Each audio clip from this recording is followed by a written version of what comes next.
One day, James had to wait at the station till Edward and his train came in. This made him cross. Late again! Edward laughed and James fumed away.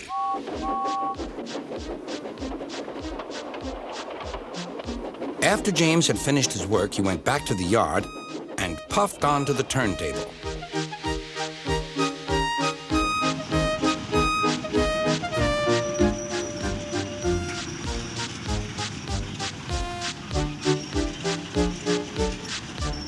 He was still feeling very bad-tempered.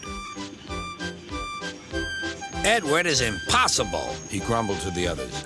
He clanks about like a lot of old iron, and he is so slow, he makes us wait. Thomas and Percy were indignant. Old iron? Slow? Why, Edward could beat you in a race any day.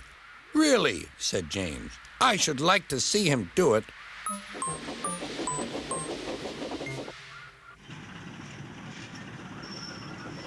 Next morning, James's driver was suddenly taken ill. He could hardly stand, so the fireman uncoupled James ready for shunting. James was impatient. Suddenly, the signalman shouted. There was James puffing away down the line. All traffic halted, called the signalman. Then he told the fireman what had happened. Two boys were on James's footplate fiddling with the controls. Phew! They tumbled off and ran when James started. The signalman answered the telephone. Yes? He's here. Right. I'll tell him. The inspector's coming at once. He wants a shunter's pole and a coil of wire rope. What for? Wondered the fireman.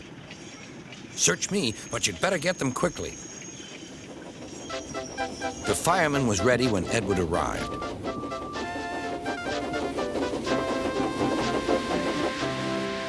The inspector saw the pole and the rope. Good man, jump in. We'll catch him, puffed Edward. James was laughing.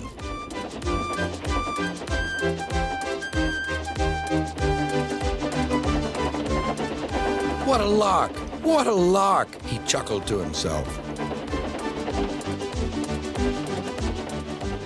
Suddenly, he was going faster and faster. He realized that he had no driver. What shall I do? I can't stop. Help! Help! We're coming, called Edward.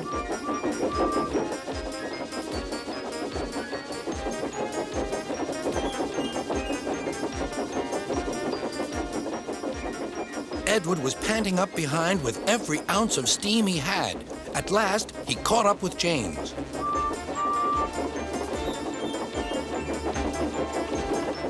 Steady, Edward, called his driver. The inspector stood on Edward's front, holding a noose of rope in the crook of the shunter's pole. He was trying to slip it over James's buffer. The engines swayed and lurched. At last, got him, he shouted. He pulled the noose tight. Gently braking, Edward's driver checked the engine speed, and James's fireman scrambled across and took control. So, the old iron caught you after all, chuckled Edward. I'm sorry, whispered James. Thank you for saving me. You were splendid, Edward. That's all right, replied Edward. The engines arrived at the station side by side. Sir Topham Hatt was waiting. A fine piece of work, he said. James, you can rest and then take your train.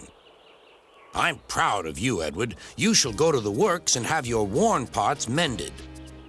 Oh, thank you, sir, said Edward. It'll be lovely not to clank.